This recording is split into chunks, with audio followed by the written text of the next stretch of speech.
Countdown to kickoff is now at just hours at Mosaic Stadium as your Saskatchewan Roughriders get set to take on the Ottawa Red Blacks. And this man is now at the helm of the Canadian Football League and in studio with us this morning, Mr. Stewart Johnson. Thanks so much for doing this. Welcome to Riderville. Oh, I couldn't be happier. What does it mean to you to take over this role? How's it been so far? It's been incredible. I think I'm at week 6 now, and it's been a full immersion in the league. I've got a long history with the league.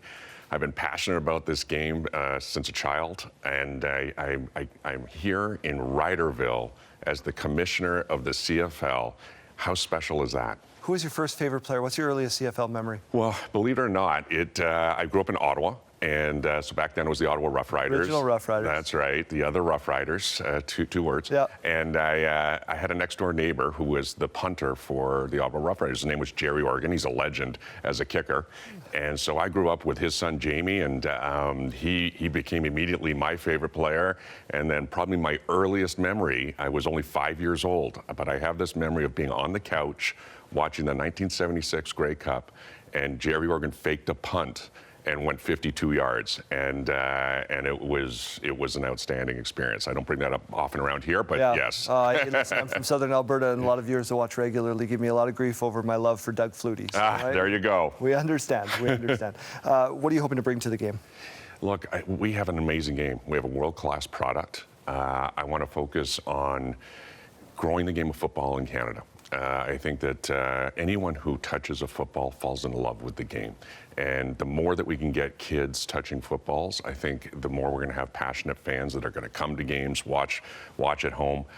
So flag football is a great example. The flag system here in this province does a phenomenal job. It's incredible. It's incredible, impressive. And think of what that's developing for young boys and girls as we move forward. I want to focus on entertainment. We are in the entertainment business. We have a great product. Decisions we make should be done through the lens of how is this going to make our game more entertaining. As you know, I come back from the media background. It's a fight for attention out there, and we want to make sure that we're grabbing our fair share. Speaking of attention, the CFL has now become more accessible as of this morning. Now we're going to see some games on some different networks. It is. A huge congrats to the folks here at Bell Media and to all CFL fans as we see 22 games moving, being simulcast on CTV and TSN.